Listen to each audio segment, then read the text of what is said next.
Hello, everyone. So I've been fortunate. I worked for a large company, Fortune 500. I didn't like it. I went to work for a startup. It did well. We sold it. We started up another one, actually based in Paris, a company called Toluna. We sold that. I founded a healthcare company 5 years ago. We actually just sold that 2.5 weeks ago. Some did better than others. I learned a lot along the way. I love startups. I had a lot of help along the way.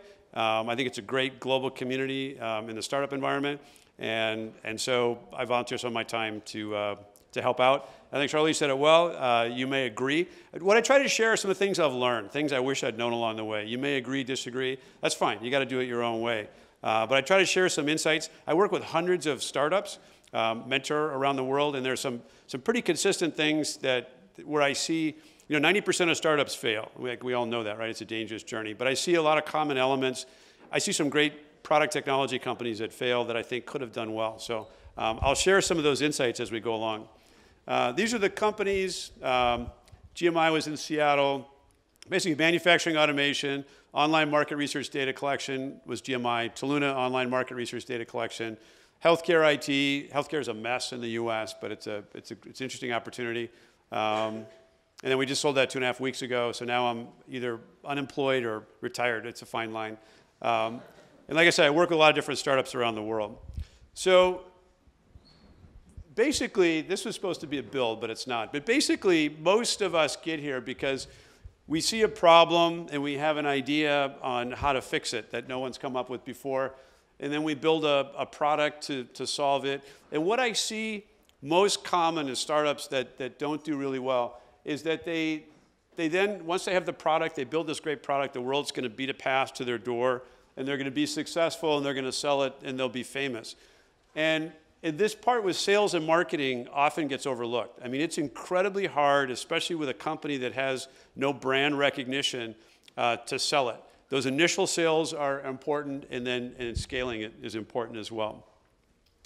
So I'll talk a little bit about kind of my perspective on what it takes to be successful. So first of all, very different businesses. Are you selling to the consumer? Who are you selling to? When we started up FlexMinder, we weren't sure. It was a tool that helped the consumer, but we weren't sure consumers would pay for it. So we talked to their employers. Would the employers pay for it? They would, but it wasn't very scalable. We talked to the insurance companies. Would they pay for it? They were large organizations, have a long sales cycle. The company would be dead before we ever got through it. And in the end, we found there was an intermediary party called TPAs that we worked with, and we built a business around it. So the one point I share that is really think through who is your customer, who will pay for it, who benefits from it, and who is actually scalable as it grows along. So again, if it's on the consumer side, there are different ways to reach the consumer. Most of my experience has been on the business side, on the B2B side. That's where I've got most of my experience, although most recent companies spent, where I'm actually on the board, we spent a fair amount of time trying to reach consumers. So I've got a fair amount of experience on the Facebook side, AdWords search, about what to do and not do. You can lose a lot of money, but I encourage people to do some experiments that are inexpensive, do a lot of different A/B testing.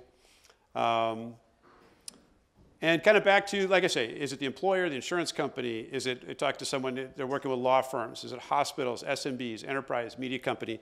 As a startup, when you're very, very small, you've got finite resources. You want to be very, very focused. So take the time to think through who you want to sell it to, and then like a laser, focus on that industry. If it doesn't work, you can try a different one. But I think to try to sell to 2 or 3 different groups at one time, you get spread too thin, is often a cause for failure. Think through why would they switch from what they do today? And I'll talk about this again later. I'll say it over and over again. As entrepreneurs, we get very excited about what we built and what we do, and we want to tell people, my name is Lowell, FlexMinder does X, Y, and Z. They don't care. They care about what their problem is and their pain. And most startups I talk to don't take enough time to really think through what is the pain and the problem that the customer has. Talk about that first. I understand customers like you suffer from X, and they go, yeah. You've now tapped into it, you've created their interest. We can solve that, really. Would you like to learn more? Then talk about it. So the third thing you're talking about is what you do. You don't lead with that because they're too caught up in what their own issues are. And I repeat this, what does your product do for them? Like specifically, it's not about you, it's about them. What does it do for them? And really, really try to narrow it down. And why does it matter? Why does it matter? I mean, really peel it back. Does it save them time? Does it make them more successful? Do they sleep better at night? Does it reduce risk? Usually there's a human emotion attached to any practical business function that you can deliver. Tap into that and you'll get their attention. Pricing, I've done some office hours. I think pricing is, I think startups often underestimate how much people will pay for your product. A great example I use from a company that I'm actually on the board with right now, we actually doubled, almost tripled the pricing. I did a little bit of research and found out that rather than just having two prices, price is a relative thing. Is it expensive or not? If a car is 30,000 euros, is it expensive or not? If a chair is 100 euros, is that expensive or not? As humans, we tend to want bookends. So we actually literally added we doubled the price. So we went from 10 and 15 to, let's call it 20 and 30. And we added a fictitious product. It was the same product as in the middle, but we said it came with an SLA and it came with added support. It was true, but it was literally the exact same product that you got. So we went from 20 to 30, and we added a 60 euro category. Not thinking anyone would buy it, but it made the 30 euro product look cheaper. People started buying the 60 euro product, and it showed us it was triple the price of what we were selling before. So experiment with price. Oftentimes, if you add a lot of value, if you give people an option, you'll be surprised how many people will opt for the more expensive option. Obsession with listening. Listen to your customer. You only have a business, a lasting business, if it truly adds value and makes a difference for your customer. So be willing to accept brutal feedback when you talk to customers. Find out what they like, what they don't like. The things that they don't like, as entrepreneurs, you need pretty thick skin. You need to say no to the naysayers, or you wouldn't start it, right? It's a lot safer to go work for a big company. But with your customers, it's important to let that seep in. Like, what don't they like? What are the catches? It's good feedback. Catch it, and then address it. Find a way to work around it. Surveys. I'm a big fan of surveys. Survey your existing customers. Do it on a regular basis. Find out what words they use. You know, what are the problems that they have? What keeps them up at night? What do they like about your product? What do they not like about it? What would they like to see? And I find that oftentimes the words that I use or the issues that I think they have are different. But if you can capture what they say about their business and your product and use that to lead a new conversation with a complete stranger, you're far more likely to be successful having a longer dialogue with them. Speak with them. You know, in this digital age, there's an awful lot of email that goes back and forth. I encourage people, pick up the phone, call people, Skype, meet them in person. It establishes a much deeper relationship than, you're far more likely to be successful, and you'll learn more. What pain does it solve? I mentioned that before. Really zero into their issue, their pain, their problems. This is one of the things I've found in every business I've been a part of. Even when, Tuluna, by the time we get to 1,000 employees, I found that really smart people that ran pretty good-sized groups would tell me how a product worked, or we'd buy a company that tell me, here's how things work. But it's not correct. But it's inaccurate. And we get so close to it, we breathe our own fumes, that I've found, they say, well, the sign-up process, and they'll show me big blow-ups on the wall or PDFs of this is what the process looks like, and it looks like a great flow. But then when I sign in through an anonymous browser and sign up for the product, anyone that actually goes through the product like a customer would realize this is a bad process. But when I look at it on the wall, it looked like a beautiful process. So the same thing with users. With FlexMinder, we had there's simple things, but we did a user study where we paid people just to observe them while they signed up for our product. And what we found, some simple things. Again, we thought we had this beautiful onboarding process, because onboarding is key with software. as we found that at one point they actually had to grab their insurance card and enter their insurance information. We always assumed they had this information with them. What we found when we were watching people is that 90% of the people didn't have that information, so they couldn't enter it, and they walked away and they never finished the process. So stupid thing just to tell people that before you start this process, you'll need your insurance card. So messaging, this is a big deal. Every word matters. When you're trying to capture people, you've got a general population, and you're trying to get the people that want to use, that you want to buy your product to pay attention. You're trying to create interest. And we're all overburdened with email, with messages, with media of all kinds, and we're very quick to dismiss it. Particularly with email, the subject line matters. Every word that's in there. Does it tap into a pain or an interest that they have? If not, they'll delete it very, very quickly, and that's what most people do. Take a lot of time, do some testing, A/B test different messages. But both the advertising on the website, the first 3 to 5 words that people read will either capture their attention or they're gone. I always look at it, everything that you write, if it creates interest, buys you more time so that they'll dig deeper. If it's not interesting or if it's irrelevant, they'll bounce. I mentioned A/B tests. I'm a huge fan of A/B testing in everything, from the advertising to the landing pages. And there are free panels that are out there as well. And I'm not just pitching the old company, Toluna.com, but they've got free panels out there. It's not representative, but it's some feedback. If you're not quite sure which way to go, it's good to get it. We're all I think we have strong opinions about what it should be, but it's good to bounce it off of others to get some constructive feedback. Focus on the pain. All right, that's probably the 3rd time that I've said that. It's really not about you and the product. It's not about me, as much as I love my product. This is one example, and this may or may not make sense here, but this is what 90% of the startups I work with, their pitch will be, hi, my name is, they're being polite, I work for X. We have software that automates the claim submission process for your participants. They don't care. They don't care who I am, right? I'm taking up their time. I work for FlexMinder. They don't care about the company. They don't care that I have software that does something. What they do care about, in this particular industry, what I found, and I learned this as we got into it, is that most CEOs, most business owners, they have this thing called debit card substantiations. It kills their business. It costs them 4 times the revenue that they actually get when they have a debit card substantiation. So if the first thing I say is we reduce debit card substantiations by 75%, you just hit on a hot button for them, and then it's like, would you like to learn how we do that? Well, of course. It's subtle, but it's different. This is human nature. This is how we're taught. This is polite. You introduce yourself. You talk about your company. They don't care. They may care later, actually, if you get them as a customer.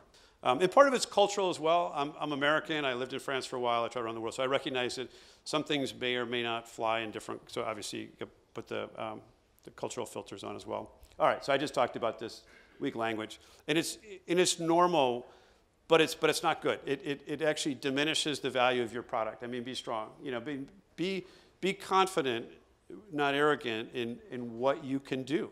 Because you can do it. Again, if it doesn't really do this, you don't have a business anyway. But if you do, take pride in what it can do for them. Say, I can help your business do X, Y, and Z. Do you want to learn how? Then it's true. But instead of like, oh, and I find like very nice people, it's like, oh, I'm sorry to bother you. I'm probably taking up your time. You probably have a lot on your plate. When I see that in an email, I delete it before I read anything else about what their business is about.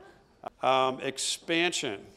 And I've got a bracket that's hanging out there. But so ID the profile of your customer. So you got a problem, you came up with an idea, you built a product.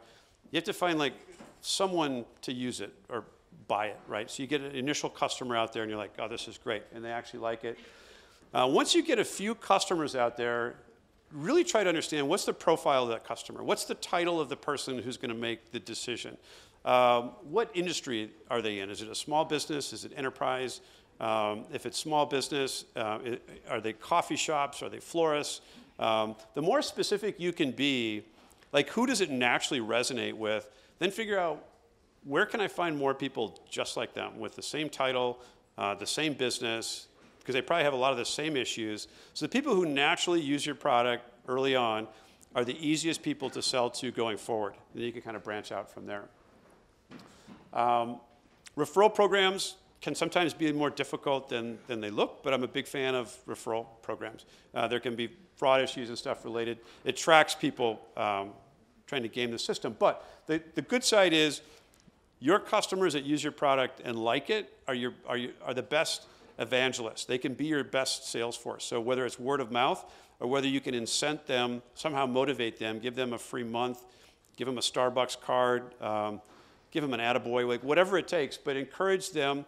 Because typically if I sell to, if I sell to tree farmers tend to hang around with other tree farmers. And so the word of mouth is good, but they probably have a good contact list that you want to motivate them, make it easy for them to take the next step and refer your product to them. Channels and partnerships. I've actually I spent a lot of time with partnerships throughout my career, and I've got mixed feelings about them. I've helped build some businesses, generated literally billions of dollars in revenue through them, but they're also frustrating. They often, if not usually, won't deliver on what you think they could, and it's because they don't care about your product and your company as much as you do. So it looks like a perfect fit. My basic philosophy on partnerships is it's mutual self-interest. They're not going to partner with you unless there's something in it for them. And honestly, you're not going to partner with them unless there's something in it for you, because you've got better things to do with your time. You're not running a charity. You might be running a charity, but I mean, the point isn't to help them out unless it can help each other, which I think is good. But recognize what that self-interest is, and recognize that their first interest is their own business, and yours will be second. So I think being smart about partnerships can help you expand your business. Particularly with software, I've found if you can sign up on the partner program, if it doesn't consume too much R&D, and you can be a partner of, say it's Evernote. If you can become an Evernote partner and you're thrown in their store with like 400 other partners, it's not going to make your business, but it might generate 5 or 10 leads or customers per week. It's a good base level of business to have. Same thing if OneNote has a program. Whoever it might be, the big players are out there that have massive audiences. Again, I wouldn't commit the company to it, but I do think those are good ways with zero marketing spend to get some lead gen once you're in the program. So I call it fishing and hunting. I think those are fairly universal. Spent a lot of time, like I say, with Facebook and search recently. Facebook is really powerful. Right? It's relatively new, what you can target. I encourage you to personally get involved. You can waste a lot of money here. Run small experiments. Spend $100, 100 euros in a day, see what the results are. Try 2 different ideas, 2 different, both the creative and the copy. Try 2, 3, 4, 5, 10, and see which ones convert better. It's remarkable how different they can actually convert. Also, if you're targeting, especially if you're targeting small business, I know a lot of people are, Facebook is great. Small business used to be a massive global business, but they were difficult to find. With Facebook, you can find small businesses and you can target them fairly specifically. But you actually want to read, when you pick the criteria and it says SMB, there are multiple categories of SMB. One is where they actually signed up in their profile that they're a small business owner. If you want small business owners, that's a great category. There are other categories that look like SMB owners, but if you look at the definition, all they've actually done is they've liked an article related to small business ownership. Those tend to be bad places to spend money. So Facebook's great, but I encourage you to take the time, if you're going to spend money there, take the time to learn it yourself. I think it's great to work with professionals, but sometimes these professionals, I hired a professional, and as I dug into it more, I realized that I actually thought this guy was pretty good, but he didn't know my business the way that I knew it, so he was targeting the wrong people. So don't assume they know as much as they do. Search is great. Search is also very expensive. Different funnels. So I guess one thing is Facebook. Realize everyone uses Facebook. When I'm on Facebook, I'm not shopping. I'm seeing what my friends and family are doing. So when I see an ad pop up, it might be interesting. I might click on it. I'm almost never going to buy right then.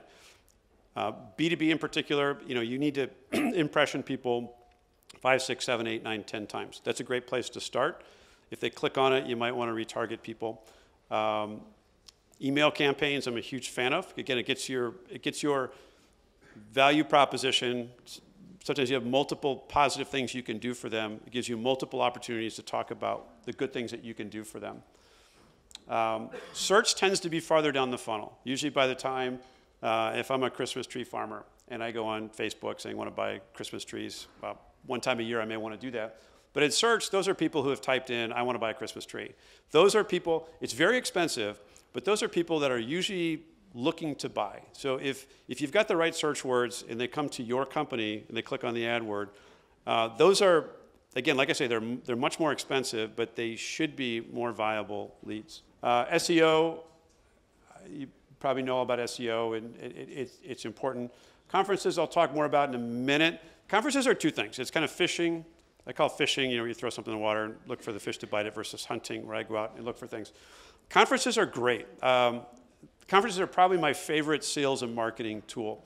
And on this slide, when I talk about the fishing side, I think it's great to get in front of people if you can get a speaking slot for your company. Again, if you know the profile of the customer that's going to pay for your product, figure out what associations they're a part of. Those associations have conferences. Those associations want you to sign up because they value membership. Talk to the person that runs it and tell them you want a speaking slot at the next seminar. And you can get in front of 100 people that they'll tell you it can't be a commercial or an advertisement, but it is. The fact that you're there representing your company, talking about the value it provides, I don't think there's any better platform than that part of it at conferencing. And I'll talk about conferences on the next slide, a little different context. Content marketing, so blogs, guest blogs is a great way, especially early on where you don't have a lot of money to get your name and what you do out there. And then drip campaigns, keep an email list and follow up with people. It's very low overhead. Take the time to put quality content in there on email. Most people will delete those fairly quickly. Quality is better than the quantity of what you send out to people, but it's a great way to touch people multiple times with the drip campaign. So what I'll say about LinkedIn, that's actually a good question. I should have mentioned that. So I use LinkedIn pretty aggressively. I don't do any advertising on LinkedIn, so I can't talk about that piece of it. But as far as reaching the right buyers, like actually searching through there, I think LinkedIn is fantastic. On the hunting side, if you're not afraid to reach out, LinkedIn is a fantastic tool. I found it for selling the company and selling the product. Particularly, if you're trying to reach 1 million users, it's not a great way to go. But if you've got 100 large customers, if you can find the right person who's in there, and again, if the wording is, think about the wording. Joe, my company can reduce your cost by 25%. Or we've helped your competitors reduce their cost by 25%. I'd love 15 minutes to talk about it. Remember on LinkedIn, usually your first interaction is to get someone to click the connect button, right, to accept your connection. So realize that even if you send a personal note and they click the connect button, you'll almost never hear back from them. And it's a failure of LinkedIn that when you accept a connection, it doesn't make it easy for you to respond to that message. So when you see them connect, send them that same message or similar message again, and then at that point you can add your phone number and your email. You can't when you're requesting a connection. And I try to get it out of LinkedIn in mail into email. But yeah, that's a great point. LinkedIn is a fantastic tool. I love it. My question is about Twitter ads. Actually, I think they recently, maybe like about 3 or 4 years ago, they started with Twitter ads for businesses. What do you think about that in comparing to Facebook ads? Well, so I haven't studied it, but I will tell you that my experience in 2 companies, it didn't work for us. Maybe it was us. We didn't see the ROI on it, so we didn't continue it. If it works well for others, I'd love to hear those stories, but for us, it wasn't a good use of funds. Yeah. So conferences. So again, it was pretty aggressive, but I would be the first one up in the morning. Everyone gets coffee in the morning. I would literally stand by the coffee pot and say, hi, start up a conversation. At some point, they'll ask what you do, and you exchange business cards. If multiple people from a company go to a conference, I would tell people, you can't talk to each other. You have to talk to customers. And what that means is at lunch, it's comfortable if we work together to sit together. You can't sit with each other.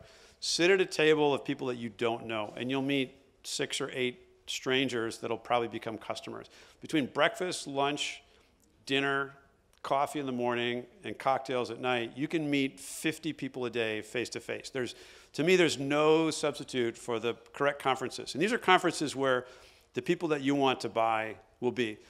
I would attribute that more than anything to like GMI and Toluna that had some pretty big exits.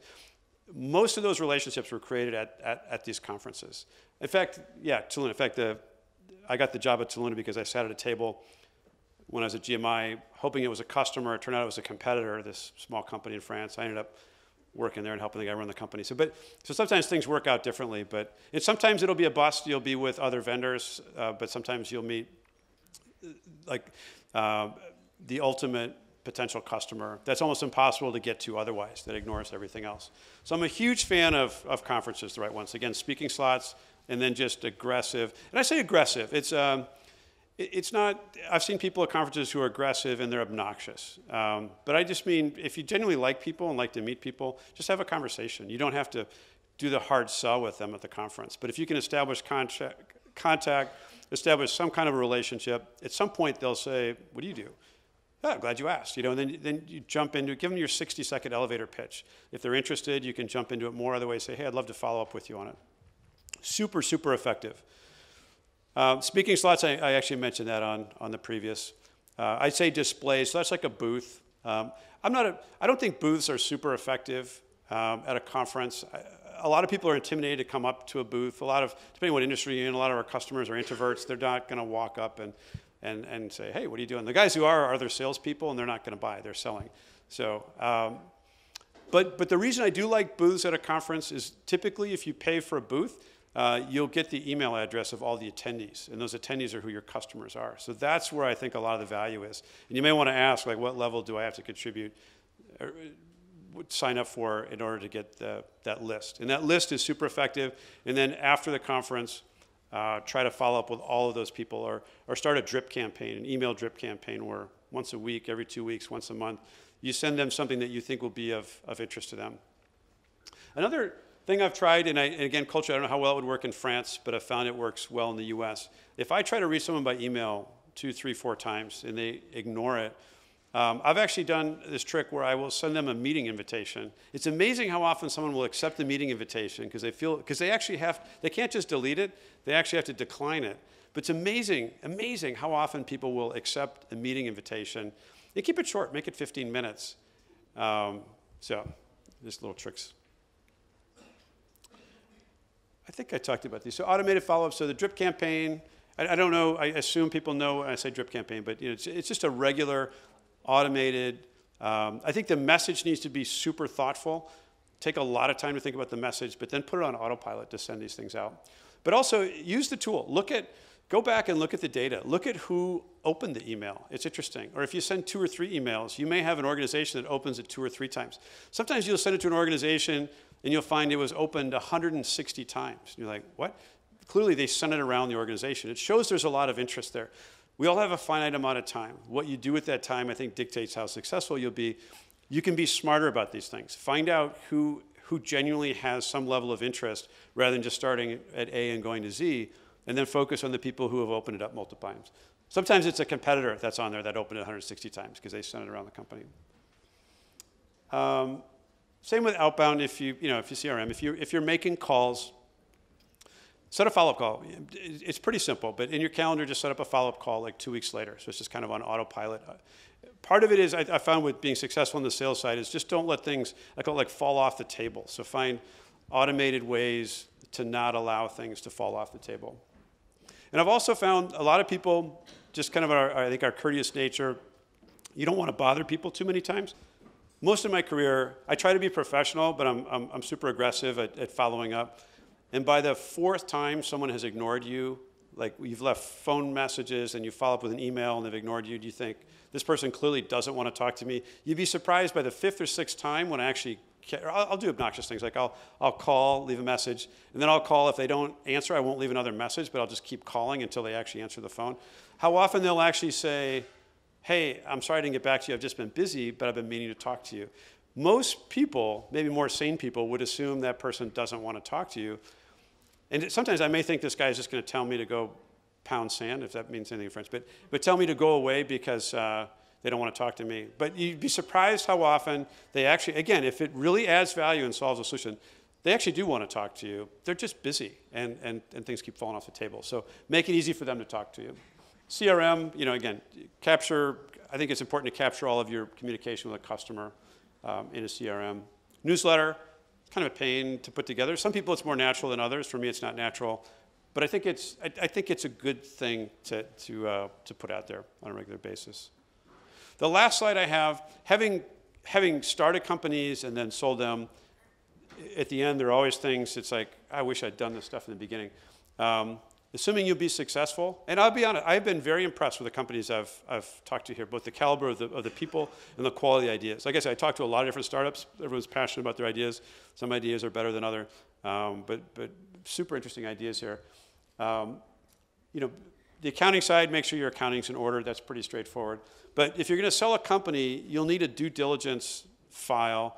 And I can tell you that when you're in the throes of a very emotional, like selling your company, it's a lot more work. And I could spend 45 minutes talking about that, and I won't. But simple things. When you hire people and you've got an employment agreement, you've got IP, intellectual property assignment, non-compete letters, make sure all your employees sign those. Put them in a spot where you can find them. Because when you're selling the company and if you can't find these things, it's really, really stressful. Because sometimes these employees are long gone, but they actually might own intellectual property rights to your software if you don't have a copy of this. It seems stupid when it's 3 people in a garage starting it up, but when you're selling the company, this is a huge, I just went through this like a month ago, so it's a big deal. Your executed customer contracts, you know, it's embarrassing when you've got a copy of the customer contract with your signature on it, but not theirs, and you can't find, I mean, these are little things. Maybe people more organized than myself would have all this, but I've been through this 3 times, and there's always stuff in there missing. And it's super easy to just have a system set up from the beginning. It doesn't require any more time. You know, the proper financials, you know, your leases, even your old leases. I don't know why, but they want to see all that kind of stuff. Your old taxes. Another thing I'll just throw out there as a word of caution, email. This is the first thing that came up. When the company that just bought mine 2 weeks ago, they wanted all of our emails. And, you know, people are pretty informal. I mean, I've got emails to my wife. I've got emails to my business partner that I would not want anyone else to see. But sometimes you're joking around. I didn't want to hand those over. Emails are legally business property. When someone buys your company, they have the legal right to take all of your emails. The only reason I throw that out there is, like, just separate your email or text your wife or your husband or, I don't know. I just throw that out there as something that's kind of fresh in my mind. I wonder how you manage all those things. You talked about newsletter, cold calling, conferences. How do you do everything, or do you try one thing and hire someone to do it in an industrial way? How do you manage your time? In the early days, I think to some extent it's like, what are you good at? If you're a good writer and you write good blog content, you should do that. It's a great community. I'm not. That's not what I do well. So when I could afford to, I would hire people to do that. I'm very comfortable in conferences, talking to people and meeting people. So at some point, I think you have to play to your strengths of whoever you've got, if it's yourself, if it's 2 or 3 people. And then figure out what's most important to be successful, and then hire those talents. I'm a huge fan of interns. If you can find, I mean, we've got well, it's not my company anymore, but the FlexMinder, we had an intern. She works 15 hours a week. And she's a full-time college student, and she replaced 1.5 full-time employees. She's amazing. She's learning everything about a startup business, and she's great. So you can find students who don't have any experience, but they have great skills.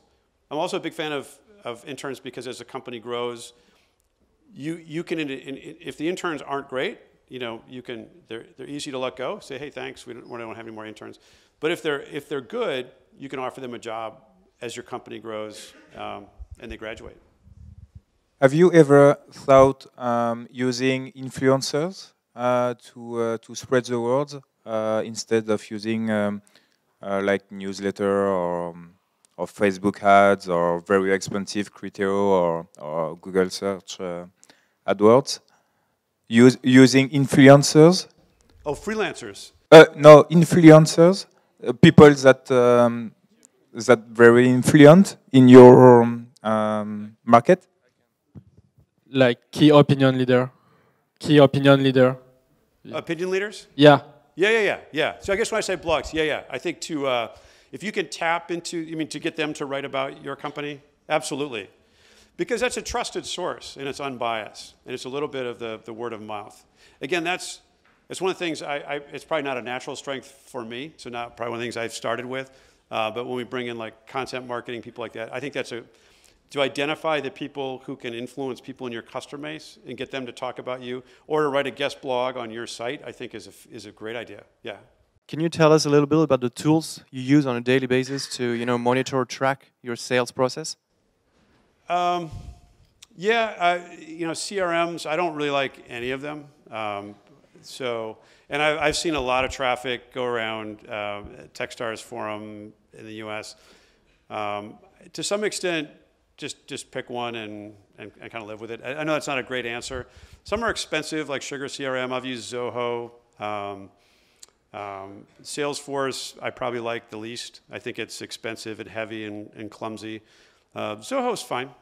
But I think as long as you use one and get used to it and work with its limitations is better than not using one. So not a great answer, I know, but yeah. There's a lot of information on those. Some people love one, and you read another, and they hate that one. They love another one. Yeah. Do you think that at the beginning you should offer the product for free for the few, first customers, just to get their reviews? Because I guess it's kind of hard to convince people to join you for money at the beginning when you don't have anybody else that use your product. I think it's fine. Absolutely. Yeah. I mean, I'll counter that with this company I'm on board. So they had a freemium product, and we actually had like 100,000 people sign up for free, but then no one wanted to pay for it. So it was a waste of time to have all those people for free. But I think to get an initial customer, to get people actually using it, absolutely. And then you could say, I'll give it to you for free in response to, we'll do a case study together where I can use your name and your picture and quotes and put you on our website, so they feel like you're getting something back from it as well. But I think anything to get traction. I mean, if no one buys it, you're not going to have any revenue anyway. So if someone's using it, you'll learn a lot along the way as well. So I think the feedback, absolutely, yeah. But then I think entrepreneurs in general tend to be nice people, and I think I see more often than not, though, we give stuff away sometimes too much, and at some point we have to say, you got to pay for this. Like, I'm making sacrifices to build this thing. It has value. You need to pay for it. So, but initially, yeah. So I would like to know if you'd consider dropping your price in the beginning when people don't really know about your product, or would you say that would affect your image? And so do you think it's wise to try to drop it to compete, or that it's not worth it? I mean, it depends on a lot of different things, whether it's consumer or B2B, but I think I think there's a lot to the psychology of pricing. So I think establishing a price of, pick your price, 100 euros. And then if you work with someone and say, for you for 6 months, in exchange for something, I'll give you a price break. But if it's weird, if the market price is 10 and you're selling it at 5, even though we all want to buy something, we all want a good deal, our built-in prejudice is that it's probably a cheaper product. So to some extent, I don't know. Yeah, again, it depends whether it's B2B. Are these 100,000 euro projects, or is it 10 euros a month? But initially, again, to get traction, I think it's fine to give away for free. If you're interacting with someone and they say the price is too high, I think it's fine to negotiate. But I think establishing that it's a premium product that adds value, that it's worth it, and then if you're working with them and you need to negotiate, I think that's fine. I actually had the same question as before about recommendation on what kind of tool to use really in the beginning for the CRM, something which is easy. So I should give a better answer then. And I'm jet lagged, so I'm blanking on some of the names of some of them. There's, I'll look at the name of it. There's one that actually works within Gmail, Streak, I think it is. Does anyone use Streak? Streak, do you like it? It's easy because it's not a separate tool. You can work from within your inbox, and I think it's free, right, up to a certain point. Streak, is it free? Is it? How much you use it for? So I think if you're starting off, if you're really small getting started, I think Streak is probably the best way to go. I think it's easy to use. It tracks your emails. You can see when they get read. Yeah. Yep. Just one question. In all of your experiences, what were like 1 or 2 big mistakes you did? And learnings from these mistakes? Ah, boy, that's a good idea. It's a good question. You know, probably the biggest mistake I made was, well, the first one that jumps to mind. I've made a lot of mistakes. The key is to learn from your mistakes. There's nothing, but early on, when we started FlexMinder, there were two major industry players that ended up becoming customers, but I thought they could be competitors. So I ignored them initially, and then when one of them was interested, I thought, these guys have a lot of money. I'm going to charge them $200,000 a year. And we lost the deal. And I could never recover from that. And in hindsight, kind of back to the questions about pricing, I thought we could get it. I thought they could afford it. And in hindsight, I didn't know, and I didn't think there was competition in there, so I didn't learn it. Until too late, I didn't realize there was a competitor in there who was willing to sell it for less. Yeah. But no, I could probably write a book on the mistakes I've made, so yeah. I'm actually working on a strategy which is a B2C to B. Are you familiar with this system, or can I use actually the same process do you do to build that concept? Well, I've actually done B to B to C. I've not done B to C to B. Okay. I'm trying to have a hard time with visualizing. It's like, okay, I have the platform, yeah, and I have a product which I can offer directly to retailers, but I also have subscriptions for people who want to build internet business. So they can buy the shop themselves and also sell it to retailers as well on commission base. You know, I guess the only, I mean, there's a lot that can be said about it. The thing that I learned about and I've been a part of a couple of them, of the B to B to C, is it's hard enough to sell to a customer, but when you have to sell to a customer that has to sell to another customer, there's like it just gets harder, and the path to revenue gets longer because you've got multiple stacked sales cycles that have to go in there. There's some very successful businesses that are out there. My learning was it was a lot harder than I thought it would be, because I not only have to recruit the first level of people. When I get that sale, I don't necessarily get the revenue. I now have to have them go out and be successful. My frustration was the people that, after all of the hard work, and it was a year or two sales cycle to get the first level signed up, and then it was another year or two for them to get their customers signed up. And I just didn't have the influence that I originally thought I would have with my first level of customers. They just had other things. I was one of 25 things they were going to do on a given day. So it was frustrating for me that it's hard enough just to close a customer when you know where they are, but once you're relying on them to go out and resell it's tough. So I guess I'd just be eyes wide open. Yeah. Do you have any tips on like when you try to get a company to partnership, sort of a partnership with you, or as a customer, like who are the right people to call to? Because I guess you can't, directly call to the CEO or whatever. So like, who are the right leads within a company that would be good to call to, or like how do you get them, like especially big companies, how do you get them to talk to you as a small business at the beginning? As a customer or for a partnership? For a partnership or as a customer, like both of them. Yeah, it depends on the size of the company. I found with small and medium-sized businesses, the business, if it's an owner, if it's privately held, they're usually the decision maker, and if it adds quantifiable value to their business, no one cares more than an owner. I mean, even a CEO, if they're a hired gun, doesn't care as much as someone that owns. You're all business. When you own the business, it's very personal. So I found the best dialogues I've had are with business owners.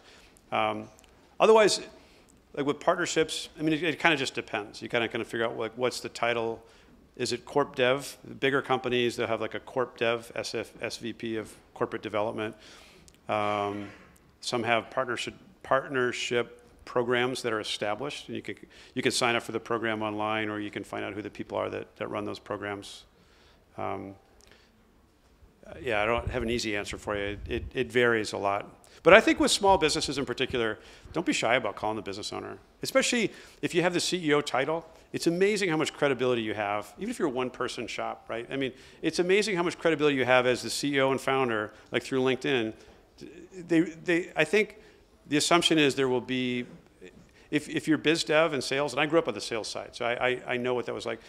But with the CEO title, it's a different, like I can help you build your business. I'm not just paid commission to peddle what I have. but yeah, you can use that CEO title to be a salesperson and not look like one. So, and with LinkedIn, the other tool I'd add to LinkedIn is if you don't use LinkedIn very much, the more you use it, one of the things people will look at, whether they're going to accept it or not, is you can see how many connections you have in common.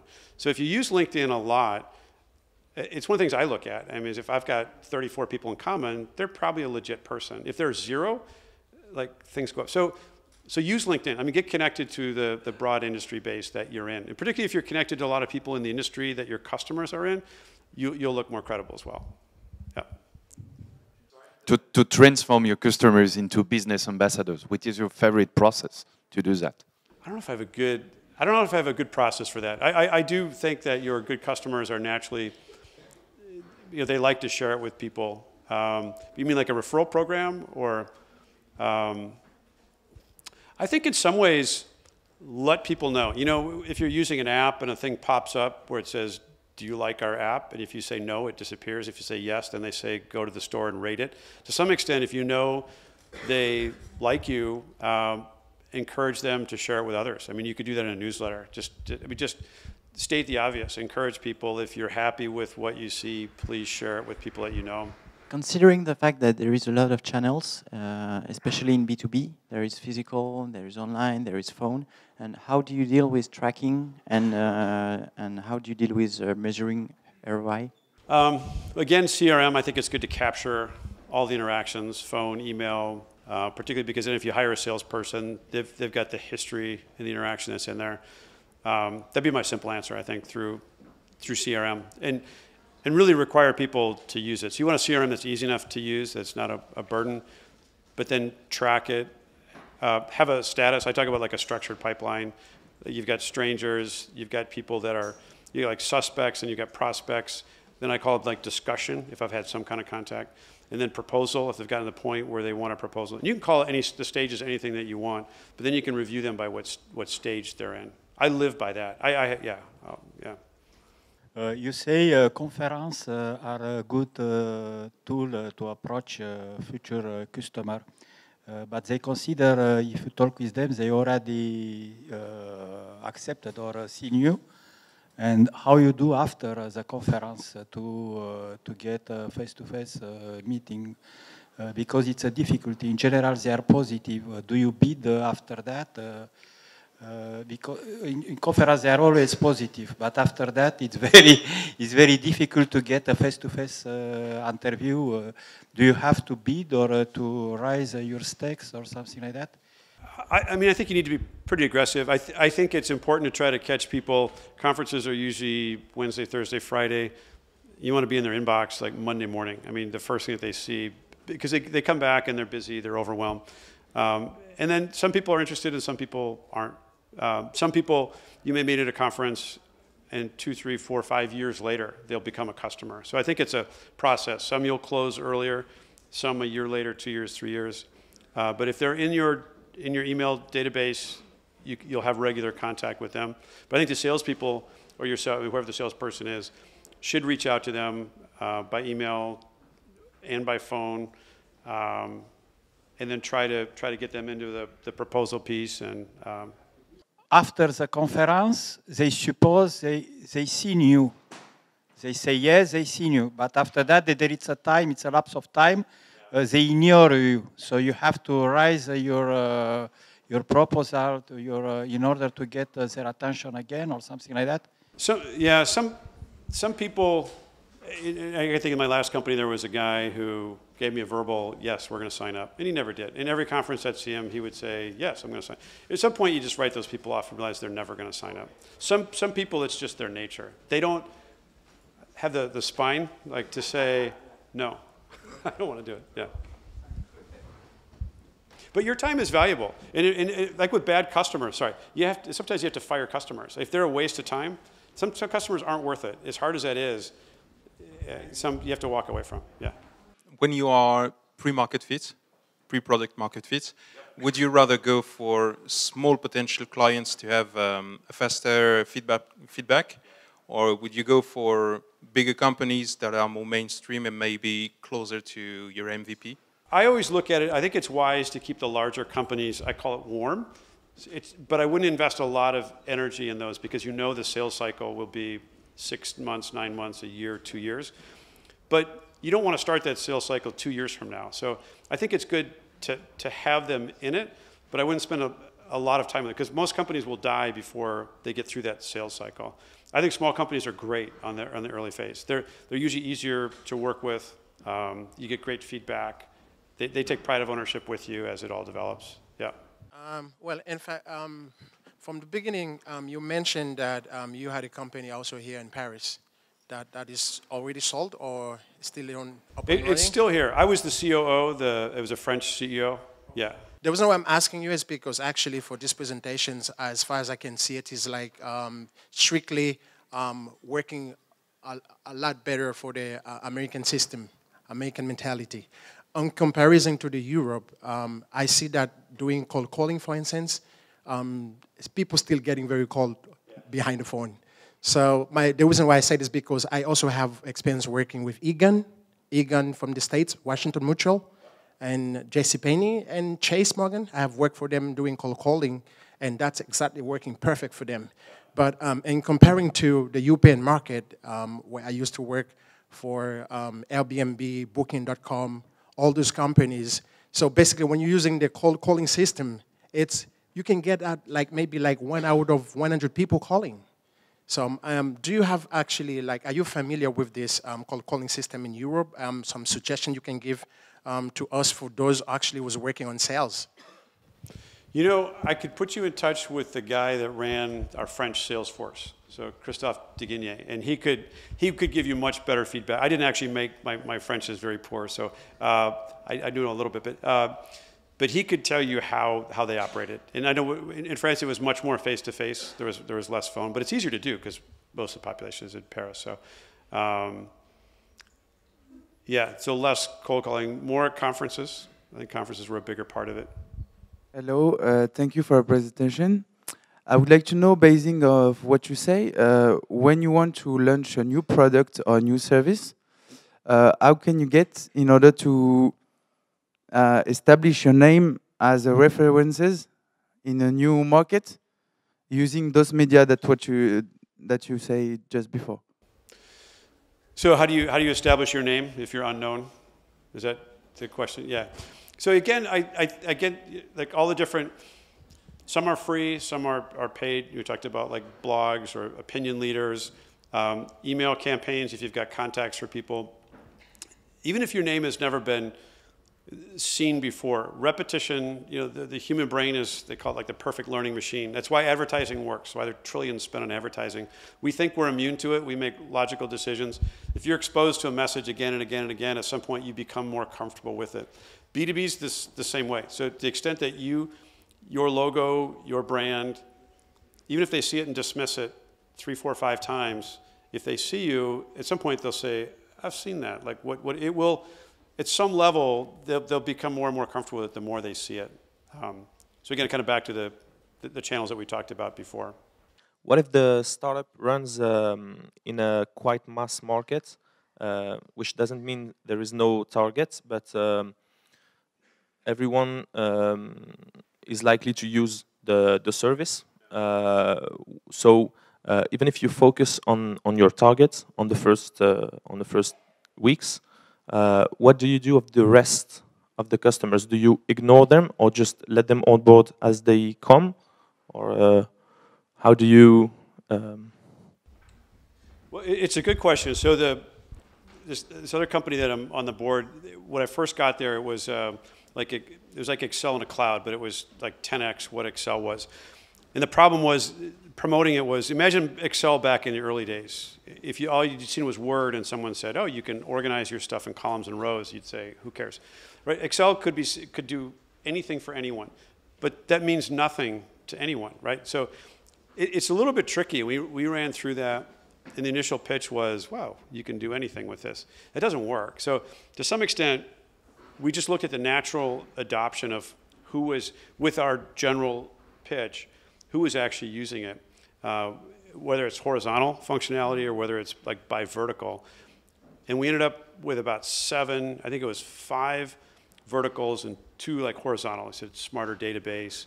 And then we tried to, the problem you get into is is this a B2C or B2B? Can be both?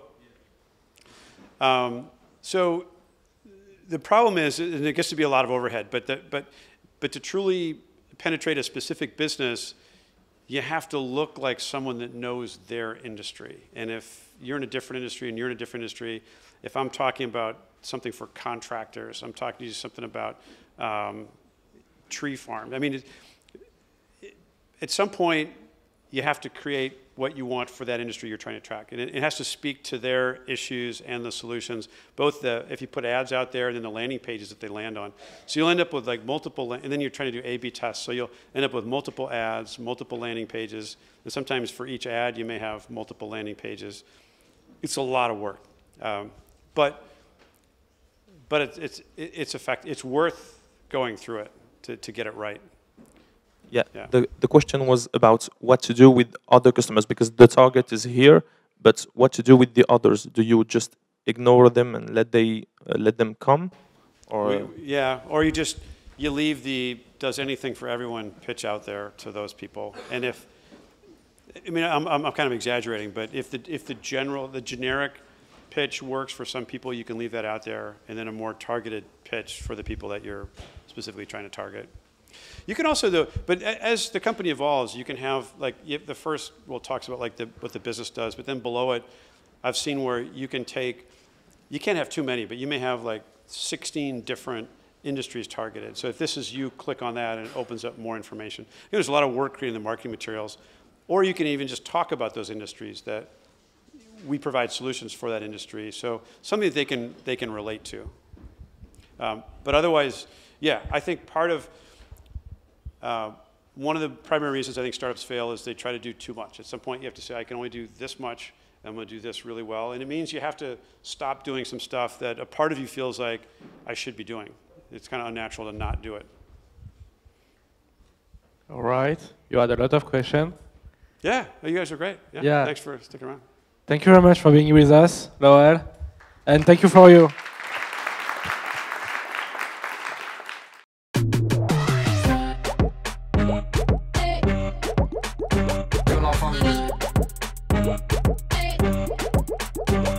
Family.